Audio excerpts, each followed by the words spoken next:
It would be easy to take The Searchers, John Ford's epic 1956 Western, as simple cowboys and Indians fare. Many viewers have either enjoyed the movie on that level or condemned it as just another part of the narrative of Manifest Destiny. Those viewers have completely missed the point. Ford let his film speak for itself, axing almost all traces of exposition from the script and leaving John Wayne's Ethan Edwards as an enigma. Edwards is a deeply flawed and scarred anti-hero, as dark as a 1950s Western hero could possibly be in the pre-Clint Eastwood film landscape. And speaking of landscapes, this film uses the spectacle of the American West in its full glory. Filmmakers from Martin Scorsese to Steven Spielberg have hailed this Western as one of the greatest in the genre and one of the greatest films of all time, period. We thought we'd take our time with the movie and see what they're talking about. So take a few sips of cowboy whiskey and join us for episode 113 of Toasting the Classics, The Searchers.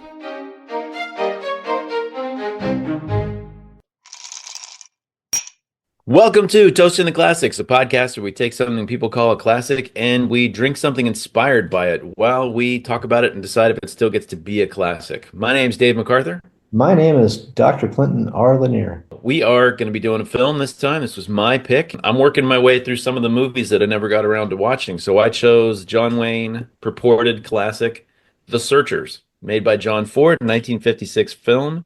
This is a highly, highly rated Western. Like, I think in a lot of people's minds, maybe the best Western, or at least like the greatest Western. Maybe it's not everybody's favorite, but I think this is highly considered to be one of the best. So, do you have any history with The Searchers? No, not at all. I think You're a John Wayne man, though, aren't you? yeah, but I think this is just one that I never really bothered to watch. To me, this was sort of like I always thought of it as a run of the mill sort of John Wayne. There's a lot to it. I mean, I wanted to go out and kill Indians after this. Yeah, right. Yeah. I mean, how can I explain it? I mean, you say I'm a John Wayne guy. I like John Wayne movies. I've watched a lot of John Wayne movies. This is just one I never watched. I don't know. It's interesting because I've been doing a little more reading about film and like learning about film in general, but to a large extent because we're always talking about it. Yeah. And I'm like, maybe I shouldn't be such a dope about this subject if we're going to be talking about it so often. So I kept coming across, I read a whole book by Quentin Tarantino, and he was just talking about this film all through it. Over and over again. Martin Scorsese, this is one of his favorite movies. Steven Spielberg, a lot of the guys that we've covered on the show and that we like talked about this movie as being a great one. So I was like, all right, I got to sit down and watch this film. So what did they talk about liking about it? It's a lot of it is the way it's shot, where it's shot. And then when you get into it, when you get into the story, you get into some really complicated and interesting ideas like race, obviously, is a big one. The plight of veterans coming home from wars. There's a million takes. It's like a piece of literature. You could go and you could do different takes on it from different perspectives. And I don't think you'd be wasting your time to talk about it. And to me, I think that's what elevates something. Is when there's more to be said than just what happens in the film, right? There's more to talk about. And I found myself being able to follow what, people are talking about the movie, and I found myself thinking, oh, they're not wrong. No, that is in there. So What did you think? What was your impression from watching it? Well, it was, how can I put it? I mean, I guess when I initially watched it, it was sort of ho-hum. I mean, John Ford made a ton of movies. He's made a ton of movies with John Wayne. They have a lot of the same elements. Like he has a formula for his movies. So like, for example, you have a character who adds comic relief because he's a dope or an idiot. Mose. Yeah, Mose in this case. So it was like, oh, okay, well, there's the dumb guy.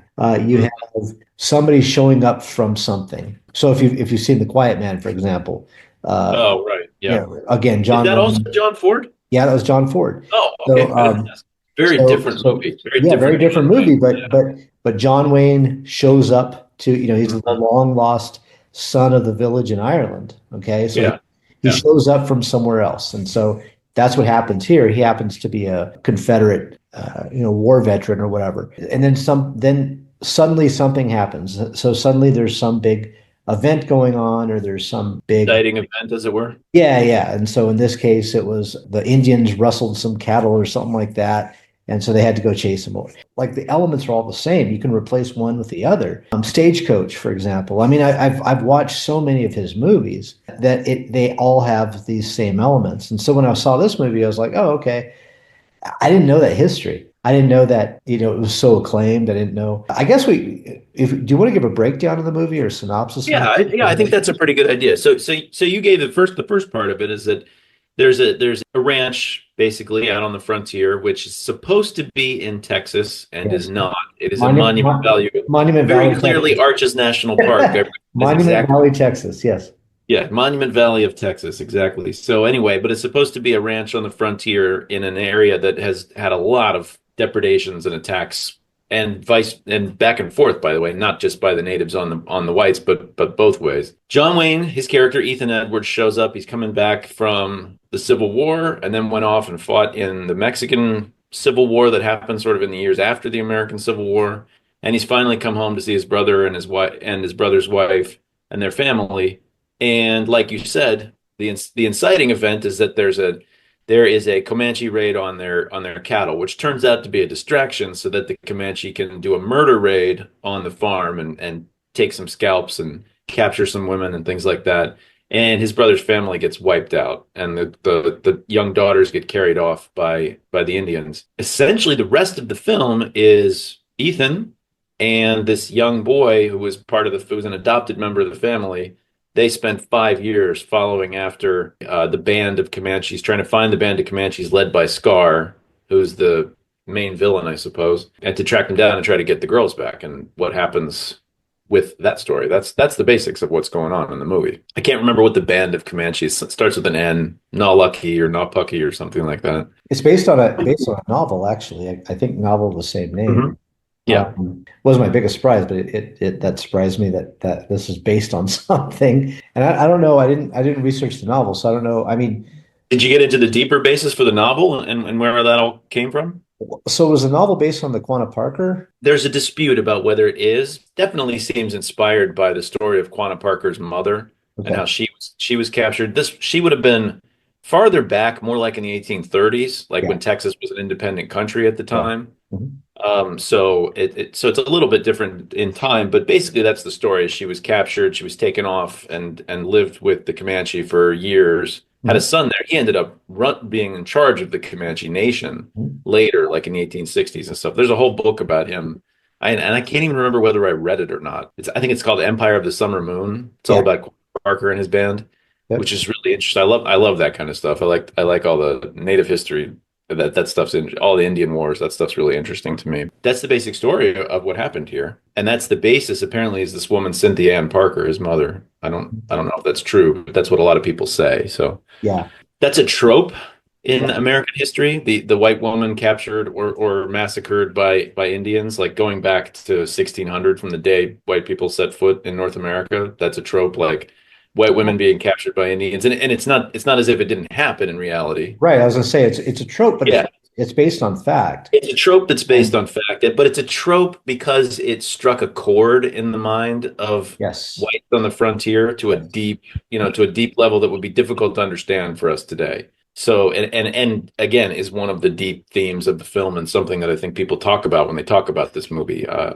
And people use like words like miscegenation and stuff like that when they talk about the themes of this movie. So Yeah. we can see we're getting into some of the darker corners of the American psyche. Well, I think Um, a lot of that existed. I mean, this was filmed and released at a time when quote unquote cowboys and Indians was the thing, right? right, right. Now we would never dream of either playing that or having our kids play that, or we'd say, oh, that's terrible, blah, blah, blah, blah. Maybe we have a more sensitive take on it. Yeah, that's interesting. So I guess I never really thought about that phrase, cowboys. I guess kids would just play they were the cowboys and they were fighting the Yeah, Indians. yeah, I never exactly. really thought of it that way. The I thought of Indians were always the bad guy. yeah, And that's they interesting. were always, I mean, there's some things to like kind of dissect here is that the Indians were always the bad guy, and Hmm.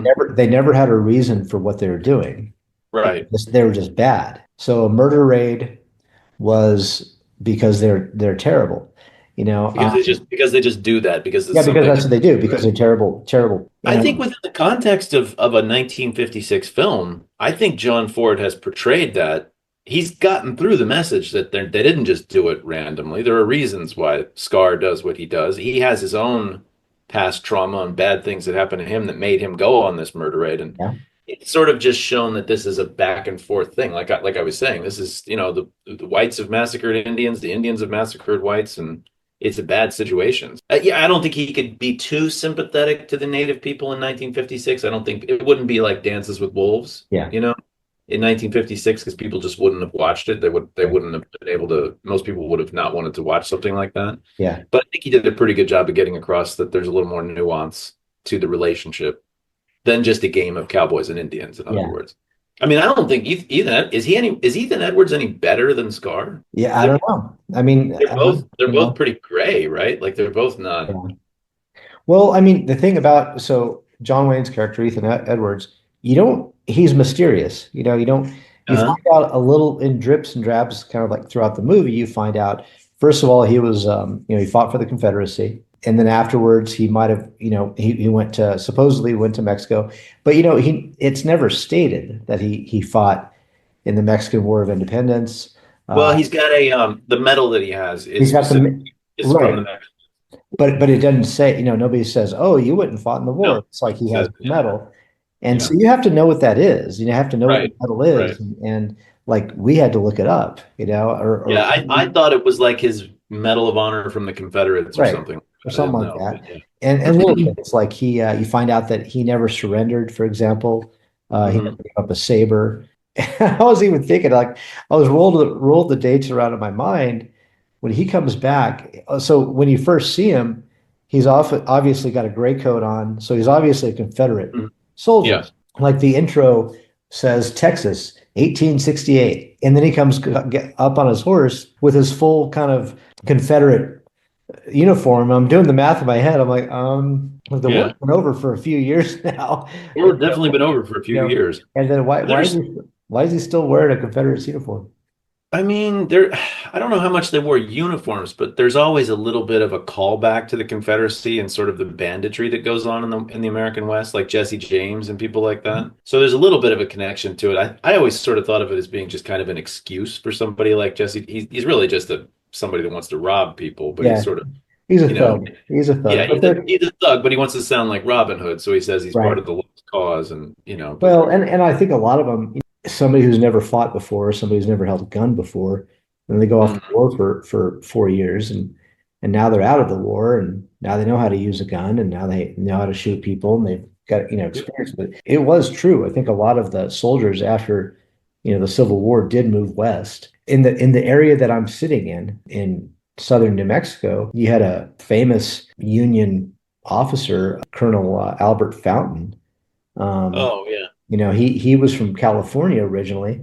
He came to New Mexico, fought in the Civil War, fought of all places, he fought the Battle of Glorieta and so forth in uh, hmm in New Mexico, and then stayed here and became a famous lawyer. He was a lawyer for Billy the Kid, for example, and published a newspaper and was killed during the whole Lincoln County War. So I mean, a lot of it is true. A lot of the soldiers after the war was over, they moved west and they became, they helped settle sort of the West. So that part's true. And I guess that's sort of what the movie does is it plays on a lot of those themes hmm that, had a grain of fact in them from the little girl who's taken to the Confederate soldier coming back. And what makes this movie and I guess that's sort of what I was asking earlier when Scorsese talks about it and Spielberg talks about it and Tarantino of all people, when they talk about it, what are they talking about? So Tarantino actually isn't as high on the movie as some of the other guys. He Okay. actually said he didn't like it when he was younger, and because Scorsese kept talking about it, he finally went and watched it again as an adult, and he was like, "Okay, I can see what they're. I don't love it as much as they do, but this is a good movie." He's talking about the themes that we're talking about, but and I think that's definitely true. But that's in the book, right? So you couldn't necessarily say that that's the responsibility of the filmmaker. Right. He gets the themes across.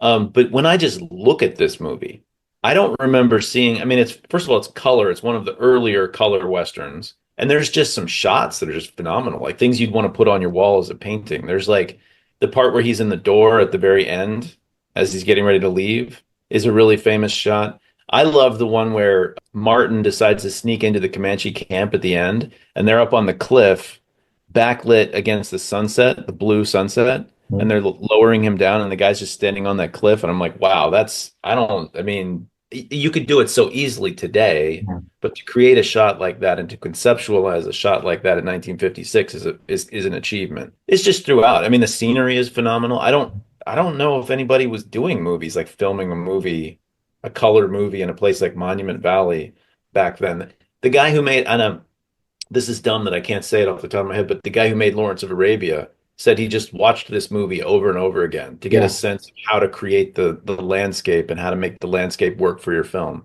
Yeah. which obviously worked really well in that movie. And there's some similarities. There's big sand dunes and big cliffs and things like that. And Yeah. I think there's like two movies. There's like the story of Ethan Edwards and there's all that great cinematography. And then there's this sort of crappy Seven Brides for Seven Brothers movie going on with the white people in the homestead and the fist fight between Martin and Yeah. Charlie, and so and that those things I could see how you'd be like, this is pretty corny. Like a Yeah. little some of that is pretty corny, but the weird thing was Tarantino had a take on it. He was talking about how he found that part really interesting because it seems hokey, but he was like, it seems hokey because it's showing these whites moving out into the frontier and they have all these things that root them together to sort of preserve white civilization on the frontier, like doing square dances and stuff. Yeah. And that put a whole spin on that. I hadn't even thought of that. I was like, oh, that is kind of interesting. It's just, I feel like smart people can watch this movie and take away bring out their own take, and it seems to work. And I think that, Yeah. I think that's the sign of a good, I good. think Tarantino is gifted in that he can do that with any movie. I mean, he's such a Mhm. cinephile that he can watch Yeah, any piece of crap movie and be like, oh, there's this one thing in there, that yeah, yeah, yeah. makes it for me. But I think you're right. I think the shots, the cinematography, to me, it was the opening scene where it's Mhm. the Yep. exact same thing. She opens the Yeah. door and it's the silhouette of the door, and then framed in the background Right. is the Monument Valley, and then it pans out, and then you see this huge the big cliffs and the rocks and everything that make Mhm. the monuments of the Monument Valley. Yeah, that there's also one of the first things I got was Star Wars. And Yeah. Oh, yeah. this was mentioned, and I got this before I read it. I was like, "Oh, this is exactly like Star Wars when Luke comes Yep. back and sees his aunt and Yep. uncle were killed. It's the Hmm. exact same scene, Totally. And I was 100%. like, "Oh, Lucas totally ripped that off." Uh, Yeah. Well, yeah, I would say it's an homage, but yeah. I mean, yeah, yeah, no, you can take well, it off, sure. Lucas was good at ripping people off, though. He That's I was thinking about Star Wars a lot in this one because it's uh, yeah, I mean that's the number one. The burning homestead yeah, and then that's the number one thing. But there's also the relationship between Martin uh-huh. and and John Wayne's character and Ethan Edwards. Mhm. When George Lucas first conceptualized Star Wars, he actually had Han Solo and Obi-Wan Kenobi as one character. Mhm. And if you see it that way, you're like, oh, that's John Wayne, that's Ethan Edwards. Yeah, Because Obi-Wan Kenobi did all the stuff that Han Solo does, like shooting somebody in the bar and then flipping the bartender a coin. Ethan uh, Edwards would totally do that. There's the part where he throws the tequila on the fire mhm. and then just walks out of the bar leaving. He's like, cicatrice is Mexican for scar. And then Yeah, that yeah, sounds like Han Solo's it. yeah, But he's also the sort of beat down old veteran who kind of guides the kid, and that's Obi-Wan Kenobi. yeah, And then obviously Martin is a dork, and the acting is just like Mark Hamill in A New Hope. Like he yeah. behaves exactly like him. There's a lot of connections there. There's even did you see Rogue One? Yes. So there's the part at the beginning where there's the raid on the little farm, Mhm. and they kill the parents, Yes. and the little girl with pigtails escapes from the attack, and she's that's another homage to Yeah. the movie. It's the exact same. That's Right. like Debbie, which I thought is Little Debbie. I actually looked it up. Little Little Debbie. Debbie has nothing to do with Little Debbie in this, even though. But hey, are Well, we drinking anything? We oh haven't yeah, mentioned. well, we're supposed to. I don't know. What are we drinking? What are you drinking? I was about to say bourbon. I know better than that. I've got Tennessee whiskey. Oh, nice. Yes. Oh, that just seemed like something that Ethan Edwards would drink, even though there is tequila Yes. depicted in the film. Yeah. Yeah, that's a good point. I've got some American whiskey myself, but yeah, tequila was about the only prominent thing. That's when I asked you yesterday, hey, what are we drinking? And you Yeah. said whiskey. I was like, okay. I mean, you don't have to twist my arm to get me to drink whiskey, so Yeah, whatever. well, I've always got some in the house. I'm gonna give a And shout out to this. So this is Four Walls whiskey, is which that an Irish? this is Irish whiskey with a splash of rye whiskey blended in it. Okay. They call this Irish American whiskey. I feel like the guy, I was at a bar last night and the guy offered that to us, but he was like, it's really expensive. Do you still want it? Did Is he? that, Was it expensive? I don't know. he might have been talking, he mentioned Four Walls, but he might have been talking about something else was the expensive one that was I don't like, know. I got it for free. So oh, okay. I used to write for him. Actually, I was a paid writer for the company. But it's owned by the guys that did Always Sunny in Philadelphia. Oh, yeah, okay. This is I guess I'm hanging out in bars too much recently, but I was at a bar last week and there was a picture. The guys from It's Always Sunny in Philadelphia showed up and tended bar at this bar like a Yeah, couple yeah. last week. That's how they're promoting their whiskey. Is that's sort of their thing. And my job for them was to write about old American bars that had Okay. closed, and so that's sort of what I did for them. But yeah, so Natalie Wood as the little girl. I don't know, it's probably not my biggest surprise of the whole thing, but I looked up her filmography and I was like, she's the little girl in Miracle on 34th Street. Yes, that's right. That's surprising. I was like, oh, of course she is. Like you could Yeah, see it, but it yeah. was surprising to me. That was an interesting choice. What's interesting is so there's a couple of like Westerns have sort of made a comeback because of a couple of TV networks. There's one called Grit, there's one called My TV, and then OVTV or something like that. Okay. But there's these free, they're digital channels, but they're free digital channels. They just show like the Rifleman nonstop for like 2 hours, and then it'll go to Gunsmoke for 2 hours, and then Yeah. Bonanza for 2 hours, and then at night they'll show. My stepdad was always watching that. Like just Yeah, go over there and just Gunsmoke, old episodes of Gunsmoke yeah. playing. And I watch all the time. I mean, honestly, and when the kids were younger at their grandparents' house, at Regina's parents' house, like Hmm. that's all they had it on because it's safe. They're not going to cuss. Yeah, that's true. There's not going to be any nudity, nothing like that. So they would just have it on all the time. I hear more and more people talking about, oh, these old Westerns and this and that. And what's interesting though, once you start watching these, you'll notice that there are like five guys, five actors that play in any of Yeah. the shows, and they just play the same part. When Scar came on, when you have this quote unquote Comanche with blue eyes, I was like, oh, okay, because that's what Yeah. they would do. They would always the Native Americans or the Indians or whatever you want to call them were always the white dudes. Typically they're Jewish because maybe they have a little darker skin or something like that, Oh, or yeah. Italian or Well, something like that. it's funny though, because historically, a lot of the weird thing is a lot of the war leaders for Native people that fought against the whites were at least part white. Like some of the famous ones from history, like Quanah Parker, like we said before, obviously, but even going back to like Andrew Jackson's time, like in the War of 1812, like the Red Sticks, they were that fought against Davy Crockett. They Mhm. were led by a guy who was like 75% white and who had like a white name. And so I don't think that's what they're going for with the film. I think they just didn't cast any native actors, but it's actually not that inaccurate in some ways to have a guy with blue eyes maybe be like the leader of a war band. Now, even today, they cast it's like 10 people who play every single native role in every single show that you Well, could ever that's watch. true, but at least they are oftentimes native. They're Native American. They're Native always people, the wrong tribe, though. They're almost always when you look it up. Yeah, For some reason, all of them are Ojibwe. I yeah, don't know why, or Seneca, or so like either in Ontario or New York State. There's a yes, whole yeah, yeah, factor. yeah. The northern, yeah. I gotta put this delicately. There are some native people who look more native than other native people. You know what I mean? Sure. So they Yeah, want they want to make sure like, okay, that guy looks like he's an Indian, an Indian, right. quote unquote. So Yeah, that's who we're gonna cast. You might be Native American, but if you don't look like really, then but the problem is, but you're right. There's one guy I'm thinking of. He was always cast as the baddie, always the baddie. He was in Last of the Mohicans.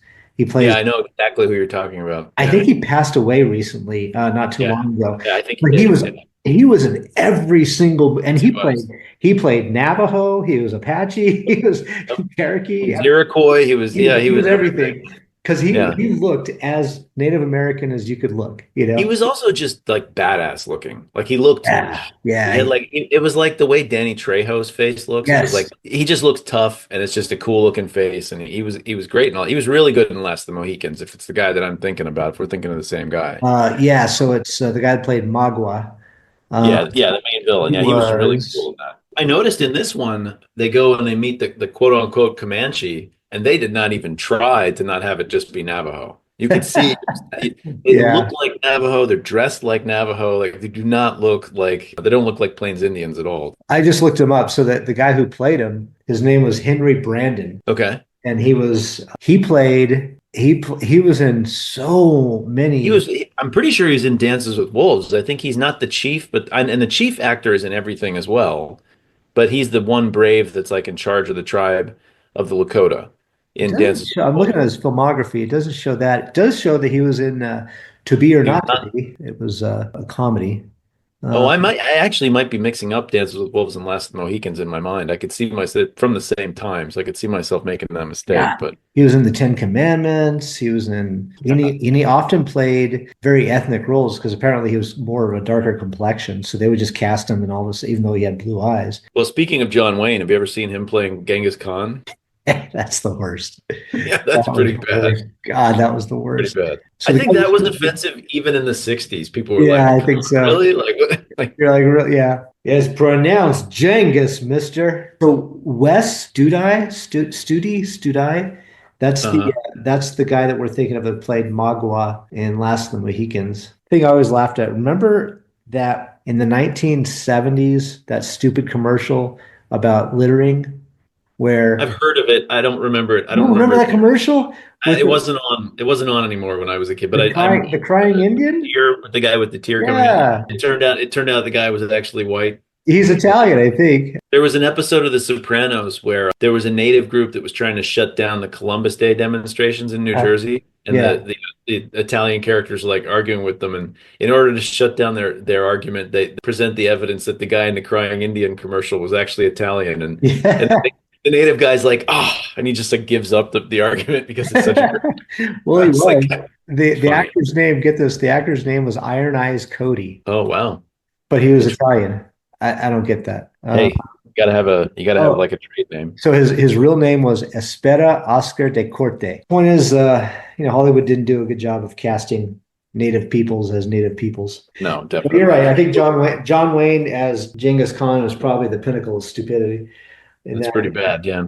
So what do you think of Ethan Edwards? Do you think he's a bad guy? I was confused in a few parts. Like, did I think he was a bad guy? I think he was probably an accurate portrayal of what people might have been like at that time, because Yeah, I because think that's I think that's fair.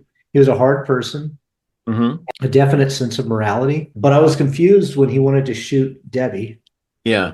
and then saved I her. was even more confused when he changed his mind at the end. I Yes. didn't understand what made him change his mind. Well, But what made apparently in the book he doesn't change his mind.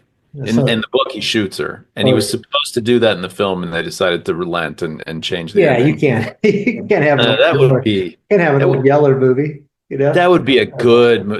good movie artistically though. Like that would have been a Yeah. dark But ending, it wouldn't like have it wouldn't have yeah. got a claim. I mean, you couldn't have that in 1956 or whatever it came out. So that's what confused me was like he wanted to shoot her because she was going to basically quote unquote sullied or ruined or whatever, and she was going to create more Indians. She's just going to breed more Indians and stuff like that. Yeah, I guess that's true, yeah.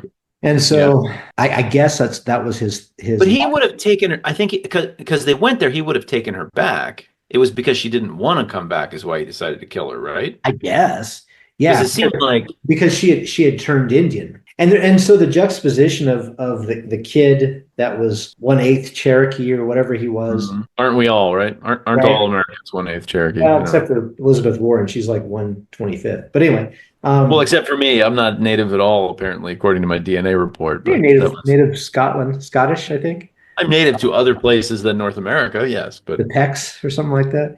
But Picts. You're confusing it with my pecs. My note. no, the Pecks were that was the name for the people in Oh, in Willow. yes, Willow. Willow. Yes. The Yeah, Peck- yeah, yeah. Anyway, but I constantly say to my children, if they're in the way when I'm walking across the room, I go, out of the way, Peck. that's right. We were So, talking about whether Ethan Edwards is a bad guy.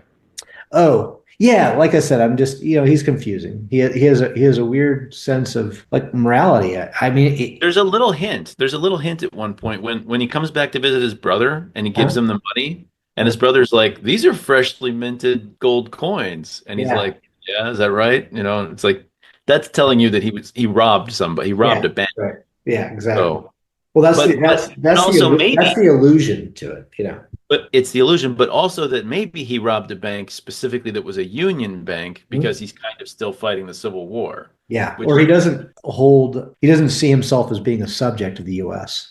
right, Right. right. So, I like the joke when he was talking to the cavalryman and he's like, "Hey, turn around for a second." He's like, "Oh yeah. yeah, Oh yeah. that's how Yeah. the Union Yeah. cavalryman looks Yeah, in that's the right. back." He's like, yeah, no, I recognize you. There's Yeah. not a lot of laughs. Not a lot of laughs Not in a lot this of movie. laughs. But No. that was one, and I like when the two guys get in the fist fight over the girl, and she's kind Uh-huh. of leaning over and like smiling and watching them fight. Like I kind of laughed out loud at that. I was like, that's the look on her face is great. Like just watching the Yeah. guys fight over her.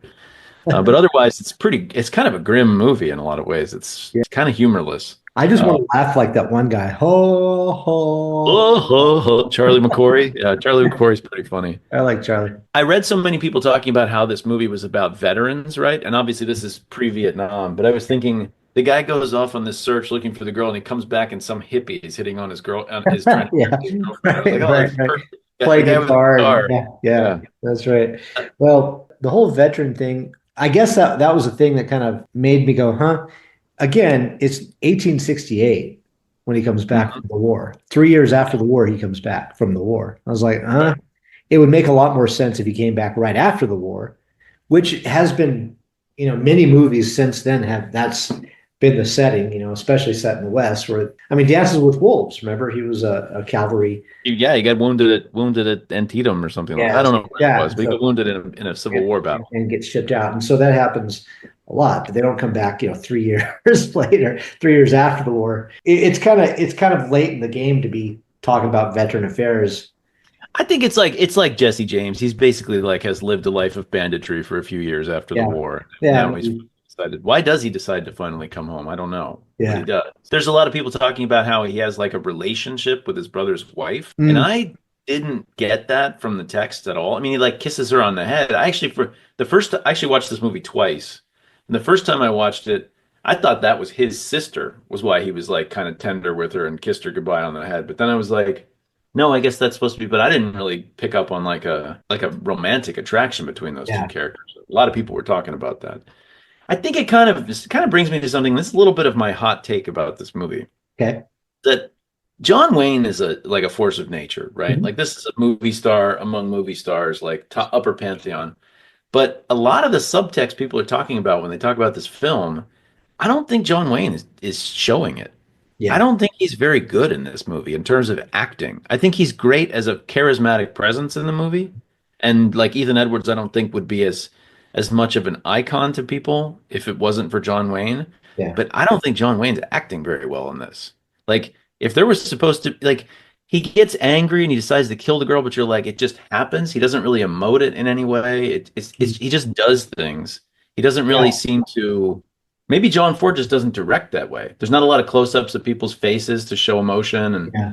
The problem with John Wayne as an actor is he can't be anything but John Wayne. I mean, yeah, his character is him, and it's everybody in the world, even the professional. Hello, Pilgrim. When he's doing the yeah, yeah, yeah. weird French version of him, and that was always the best because she's like, "Who are you supposed to be?" I'm trying to think of him as an actor. So Quiet Man, when I watched that, I was like, this is a completely different person. It's Yeah, it's like a funny yeah, character. It's just yeah. like a completely different character in Well, that and movie. but he's played that character before in other movies and other westerns. I think Mm. I think the only one. So there's a movie called The Shootist. Have you ever seen that? It was his I've last heard of movie. it. No, I don't think I've ever seen it It was actually. his last movie. He's dying of cancer, like in real life. It has what's the name of the director? He played Opie. Ron Ron Howard. Howard. So Ron has a young Ron Howard, I believe, in it. He plays an old gunslinger who's at the end of his life, and that was him in real life because he died Right. months after the movie came out. He died of cancer, and I think that was probably his best role, like as an actor, because it was not John Wayne. Finally, it was John Yeah. Wayne playing somebody other than John Wayne. But every movie that you see him in, he's the same guy, Big Jake and True Grit. Rooster Cogburn's a little different too. True That Grit. one's a little. And actually, I guess the Cowboys, he's a bit different in the Cowboys as well. If you've ever seen that movie, Nope. so that one, he takes a bunch of kids and makes them like ranch hands, and he ends up dying. he gets killed in the movie, and it's That sounds like Young Guns, a little bit. and how the beginning of Young Guns goes. Yeah, yeah. I think that was always the problem with John Wayne is he couldn't escape being John Wayne, which was, Hmm. you're right, he was a larger than life character in real Yeah, life. And yeah. I guess physically too. If the guy was like 6'5", he was a big dude. Also, people went to the movies they wanted to see John Wayne. They didn't Yes. want to see John Wayne be something else. It's like you don't want Jackie Chan to suddenly play Right. somebody other than Jackie Chan in the movie. He's a draw to a film. So yeah, I think that's kind of what you're dealing with there is you don't want to go too far out. But I didn't think he was really selling a lot of the subtext in the film as much as, you have to fill it in. Yes. When I watched it a second, I liked the movie a lot more. I liked it the first time. I liked it a lot more the second time I watched it Yeah. because you just get there's a lot going on, not obvious I wonder until. if it's also if it's also restrained by period too, because I think probably one of the best westerns ever made is The Unforgiven, right? With Clint Eastwood, it's like hands down one of the best westerns ever I made. mean, that's what this character was supposed to be, right? This character Exactly. should have been Yes. dark like Yes. that. Like, yeah, Yes. this should have been a But much more powerful. they couldn't Yeah. make that though. They Yes. couldn't make that Yes. in Yeah. 1956. Yeah. And John Wayne had to be a hero. That's why he couldn't shoot her at the end. He has to save her Right. because that's what cowboys do. Well, there's the moment when they go and they meet that guy Futterman who gives them an idea, and then they camp out, and Futterman and his guys come and try to kill them, Yes. and John Wayne basically counter ambushes Yes. him, Yeah. and then ends up shooting him in the back, and then shooting one of the guys in the back as they're running away, and then you're like, wait. I don't really mind him shooting the guys that try Yeah. to waylay him, but like he shot the dude in the back while he's already running away. That's where you're kind of like, it's a little ambiguous. It's like, should you have done that? It's like what we said about James Bond, Yeah. when he just shoots that one guy, like Yeah. Yeah. who doesn't have any bullets left, and you're like, Yeah. So he why do you have shoots to him. kill Yeah. that guy? And then he shoots You him know? two more times, which was the scene that I was going to bring up was when they find the Indian who's died on the trail and he shoots him in the head. Remember Yeah, that? And he's like, yeah. he can't go to heaven without eyes now, or something like that. I'm I like, think that part really, so there's a lot going on with the way that he interacts with native people, right? Because it's like clearly he's got a thing. I think people in his family were killed by Indians even before the character. So he hates them, but he also knows a lot about them, speaks their languages, interacts with them in a lot of ways. So it's like, can you really hate somebody if you know them that well? And then the thing, exactly what you're talking about, where he shoots the dead Comanche mhm. in the eyes so that he has to wander the earth forever. And I'm like, first of all, that's awesome. That's just an awesome idea. Yeah, The idea that you would do that to somebody who like killed your family, that's even better than just killing them, right? It's right, right, perfect. yeah, But it's also, he understands them on such a level. How could he really hate them that much? yeah, So it's kind of illustrative of what I'm talking about there. It's yeah. like, does this guy hate all Native Americans? I guess. I don't know. I mean, I he don't doesn't, know. it's, He gives Marty a lot of crap about being part Indian. but he saved Marty. That was the thing. He remember Yeah, he saved him, right? But he yeah. found him. He found Marty when he was a baby underneath a bush or something. I don't know, some weird thing. Yeah. But is And he just trying to save the 7/8 of him that's white? I guess, Like I don't know. I don't know. I'm not yeah. sure I know what's going on there, but I mean, 1/8. They didn't make him very Indian, did they? I mean, 1/8 Indian is not. his way of riding, I think they showed as being Oh kind of yeah, well, native. yeah. When he shows up Um, at the very beginning and Shows he up at the comes off beginning the and he horse. swings off the Yeah, horse like that. Like that's a very like Plains Indian way to ride. I don't know, but yeah, yeah, not really. I mean, he's a little dark, but I don't think he's yeah. just looks like a regular guy. But Right. by Anyway. regular guy, I mean white. By the way, I don't want to call myself out. Said that. Why don't you say normal? You should have Yeah, said normal, normal guy. exactly. Yeah, Yeah, normal. normal, as in a straight man It's from that straight, speaks English from the United straight, States. Yeah, yes, exactly. a Yeah. normal, educated, intelligent, Mhm. successful person. So a white guy. Right, now you're putting in judgments that I didn't put. I'm just being thoughtlessly racist, but Right. Well, real quick, so and you can okay. cut this out real quick. This last night, I showed Blade Runner to the kids, and they Oh, were, nice. The original. yeah, the original, and they were kind of bored through a lot of it because it is kind of a slow movie. But there's a shot in there that was just amazing. It was after the whole Leon incident when Rachel saves him. They're back at his apartment, and you see him take a drink. And he lowers the shot glass, and there's blood in it. There's like a tiny little bit of blood. Have you ever noticed that? Oh, you got to watch that. That was like I was like, that's why Ridley is Sir Ridley. that one little scene. You got to look it up. It's That movie, he sits that there, movie, he takes a drink, and it's like that Sancho, it's that Chinese liquor that he's drinking kind of throughout the thing. And it's yeah. clear. And you see him from the side. He takes a drink and he lowers it, and there's this. That is the coolest thing in the I don't world. think that movie is terribly different from this one, right? It's like based on a book, Mhm. but I think the adaptation is done really well. I Mhm. don't love the narrative of Blade Runner. Like the Yeah. story's kind of whatever, but it's just there's some stuff in it when you look at the shots. Like I said, you could cut it out of the film and put it on your wall. Just Yes. beautiful, Yeah. beautiful Yeah. imagery. It creates a world that's really fascinating. Similar in that sense, anyway. It's really good director at the height of his powers, doing one of his best movies. Yes. Yes. So, So I'm gonna tell you something that'll blow your mind here. People can look this up. So there is it's not a conspiracy theory, but people start connecting the dots.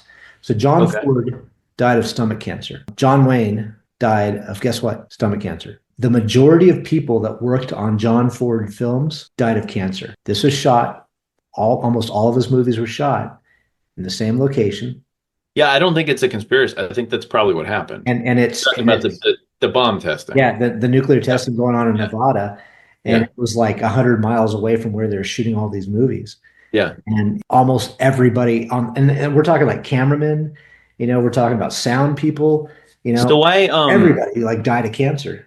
there was an older man that was like my mom's partner at her art gallery. Her husband was an Mhm. older guy, and he was telling me one time how his first job out of college was working at the Kodak plant in upstate New York. Mhm. And he said every day they used to have to go and take all the photographic plates and wash them off because there was so much fallout landing Wow. on every single Wow. plate.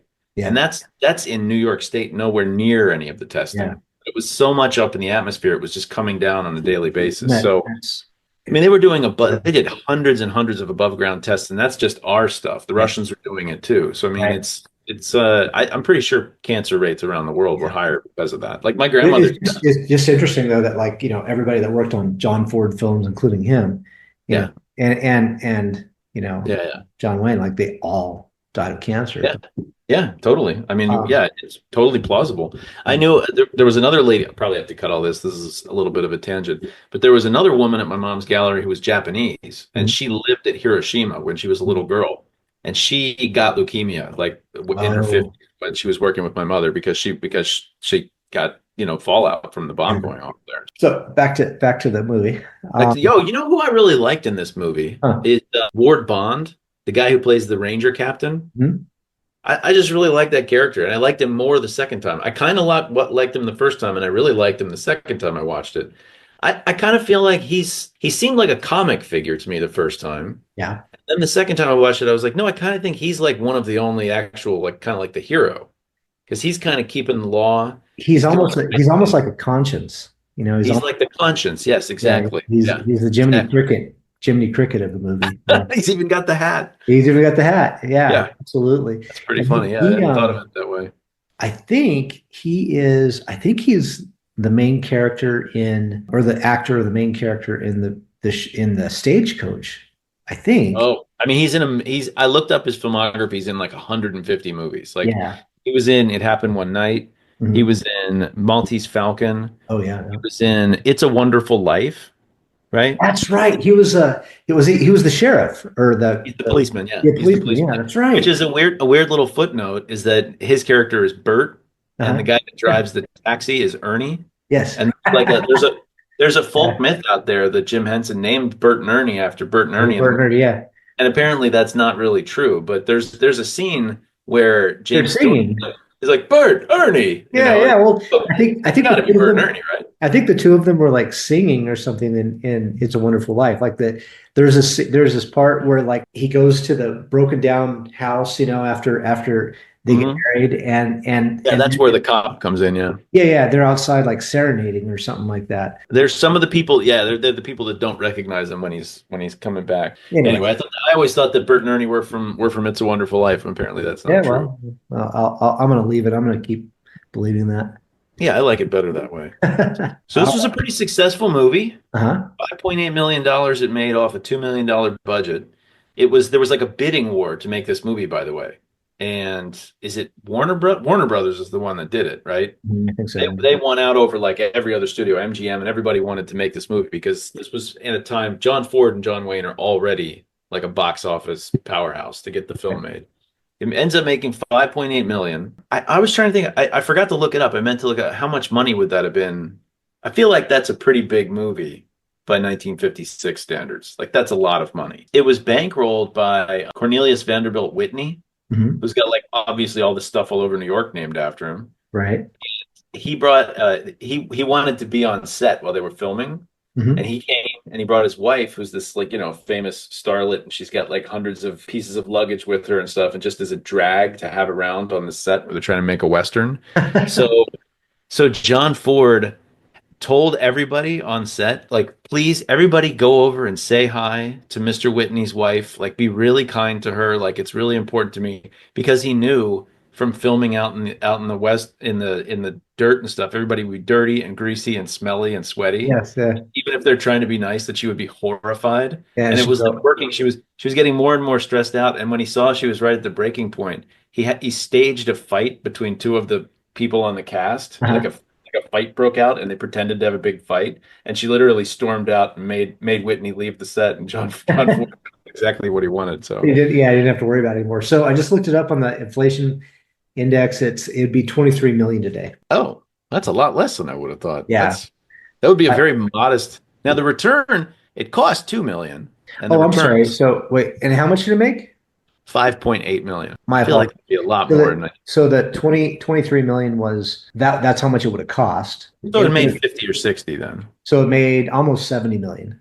Yeah. Yeah, okay. That wouldn't be enough to get a movie done these days. That would not be a good well, No. it'd be a good profit, but you don't make a movie for $20 million and release it widely anymore. That's just Yeah, no. not a It thing. almost $100 million back then, though, it was unheard of. But you also have to understand, like, there's no home media, there's no streaming. Like Right. now they bundle it all together. Well, there's barely any TV in 1956. Like it's Yeah. barely a So thing. so that's just probably domestic box office, which is pretty good. Yeah, pretty 70, good, right? 70 And million out of it 23. was if I might be quoting this wrong, but I believe it was tied for the number one movie of the year in 1956 with Rebel Without a Cause, which Interesting. also has Natalie Wood. So Natalie Wood is in the two biggest box office Yeah. movies of the year, like simultaneously. She was kind of a big deal. And then somebody murdered her, right? Her Isn't husband, her husband ended up murdering her, or it's probably murdered her? controversial. I mean, so he claims that she got up in the middle of the night and fell off the boat there on a yacht, but he was like super drunk, so he didn't know. But apparently they'd had problems, and he Mm. shoved her around and stuff like that. And he's a famous actor too. I can't remember his name. Robert Blake comes to mind. No, it's not Robert Blake. It's, Robert Blaine? Robert Wagner. Robert Wagner, that's it. Yeah. Robert Wagner. I And don't know who Robert Blake is. Robert Wagner. Yeah, I can picture him. He was on oh, what was that show when we were kids? Where it's a husband and a wife and they solve crimes together. Heart to yeah, Heart. Heart to Heart. That's right. Yeah. Yeah, yeah. Anyway, so what surprised you? It sounded like you didn't really know this one, you didn't know this one at all. So Yeah, I hadn't watched it. I guess that the what surprised me was just his character was, John Wayne's character, that this kind of gray figure, as you put it. He's not. So what would you call him? He's not the hero, the stereotypical kind of hero type. he's Uh, not a white hat wearing cowboy, right? yeah. So at first, like, you've seen him be a bit of a jerk. Remember in Sands of Iwo Jima where he was Sergeant Yeah. Striker and he was Yeah. kind of a jerk in there. So you've seen that before, but this is in that movie, it was like he was a jerk for a reason type of thing. And this one, you just saw him as kind of like a gray. Similar though, right? Like he's a jerk because he thinks he has to be to sort of get the job done. It's kind Yeah. of similar. Yeah, don't but know. I think, but this one, He's worse than this one, yeah. yeah, this one, it's like his character is Yeah. sort of like that. Whereas the one in Sands of Iwo Jima, it's not his character. He's a good person, but he has to act this way. Right. You know, To keep everybody from getting killed, yeah, basically, yeah, or more. Yeah. exactly. And in this one, he is just this way. So I guess that's what surprised me. And what's surprising about it was that it was done in 1956, I guess. And that's probably why the movie holds up, or why it was held I up think in so, yeah. high regard, is because you have, at a time when everybody's a white hat, cowboy, you've got this character who's not, and he's the hero of the movie. You know what it reminds me of a lot is actually Gone with the Wind, which Mm, is a similarly gigantic and beautiful movie, right? But it's like the characters, Scarlett O'Hara is not a nice person, and neither is Rhett Butler. Neither of them is like a particular, he's nicer than she is. mhm. It's very similar. They're very like realistically portrayed, like kind of flawed people. And I think that's one of the reasons that film stands up over time. It's like Yeah. you said. I think when there's a little more texture to the characters in the film, I think it stands up a lot better than it would otherwise. I think my biggest surprise is just it's pretty dark. It was a pretty dark movie. A lot of dark themes and dark things going on through a lens of, I think, like we said, you kind of have to have this cowboy movie, right? There has to be a little bit of just cowboy movie going on Yeah. for people. But I think there's definitely some darkness. Oh, one little surprise I had, actually. This is a little factual surprise. Mhm. His sort of catchphrase that he says a couple of times in the Oh, movie. that's right. That'll be the day. That'll Yeah. be the day. I was literally thinking, I was like, I bet Buddy Holly copied that for the Yeah, song. and he did. And Yeah. then I looked it up, and yeah, Buddy Holly was inspired to write the song because of his catchphrase. So I thought that was kind of a Yeah, cool that was kind of tie. interesting. Yeah. So, but that's, the whole thing. I didn't really know anything about the movie. I knew the beautiful scenery. That was about all I knew. But yeah, overall, it's just how dark the movie was. It's a little bit like we talked about From Here to Eternity. It's similar, like much more complicated grown up movie than you would think it was. Anyway, so I don't get to vote on this one. And I think the fact that I watched it twice and took all these notes and like watched YouTube videos, I think you know where I'm leaning. I think people are right. I think this is a pretty good one. I think that Unforgiven is more of a grown-up Western in a lot of ways. But if you think about the fact this one's 40 years before, I think this is a Yeah. pretty darn good film. So I would vote for it. But anyway, it's your vote. So Well, I think you're right. I mean, The Unforgiven couldn't be made in no way. To be 1956. rated X in Yeah. 1956, it just So couldn't I mean, happen. Yeah. this is as close as you can get. I'd like to read the book to see if Mhm. how much darker the book is than this, or if he stayed sort of true to it. Yeah, I'll toast it. I mean, it's you have to sort of like look at things in context. Jefferson owned slaves, yeah, but people owned slaves, Yeah. in 1776. And it's kind of the same thing.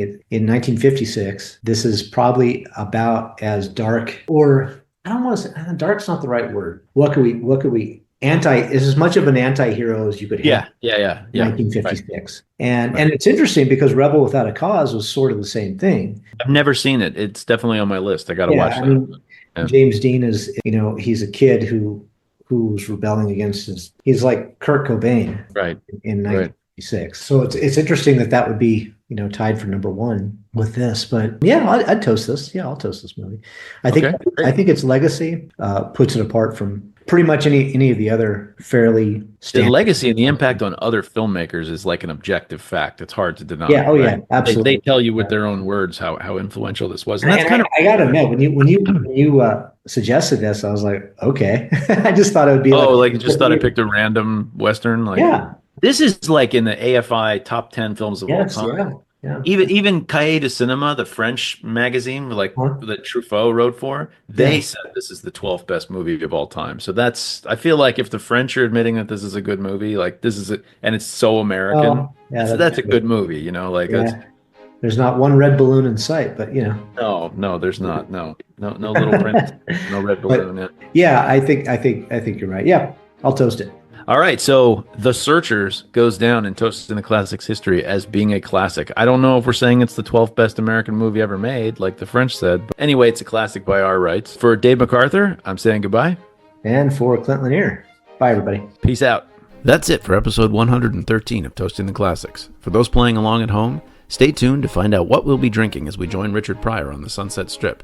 If you'd like to get in touch, email us at toastingtheclassics@gmail.com. Send us show ideas, comments, complaints, or let us know what your favorite Western is. Check out my blog at theattractivenuisance.com and follow us on X at @attractivenuisance. Our music was written by Michelle McArthur. See you next time on Toasting the Classics.